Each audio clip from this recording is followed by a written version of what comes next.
NBC5 News at 11 starts now. Grants Pass residents already asked to come up with more money for city functions could be asked again to dig a little bit deeper in their pockets, this time to pay for new schools at a cost of $100 million or more. Good evening. Thank you very much for joining us tonight. I'm Art Barron. Grants Pass could have 2 new middle schools if that's what the community decides. With both current schools facing overcrowding problems and the buildings both needing repairs, the school district is asking the community to step up. NBC5's Natalie Weber was at the meeting tonight. She joins us live in the studio with tonight's top story at 11. Natalie. Tonight, parents, community leaders, and business owners all got together to talk about the options on the table and the hefty price tag attached to each idea.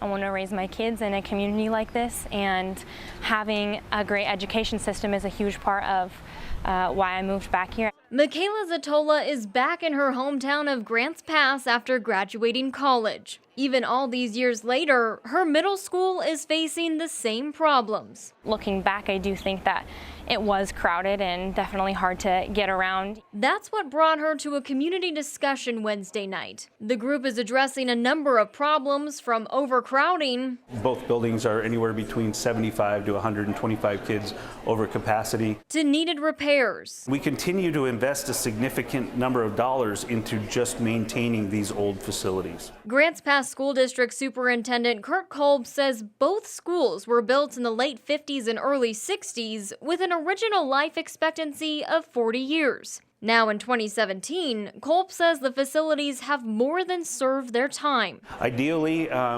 we are thinking that 2 middle schools to replace our existing might be the most economical way. With costs running around $100 to $150 million, the community is gathering to brainstorm on what is needed and where the money will come from. Kolb says a levy will likely be the solution. It's an idea Zatola is behind. In order to have the kind of community that we want to have, we do need to have an education system and facilities that support kids and learning the skills that they need, that they can come back and pour that back into the community.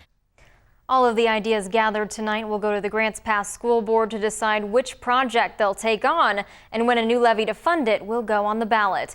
Live in studio, Natalie Weber, NBC5 News. And Natalie, this new potential call for more money to pay for the middle schools comes on top of other city and county services Grants Pass residents will end up paying more money for. Now, they will be footing the bill to pay for some major public works projects. The current water treatment plant needs to be replaced. The city is also looking to place a levy on the November ballot to pay for public safety. It would replace the current one, which is expiring. That's separate from the Josephine County safety levy that was approved by voters last month in Josephine County.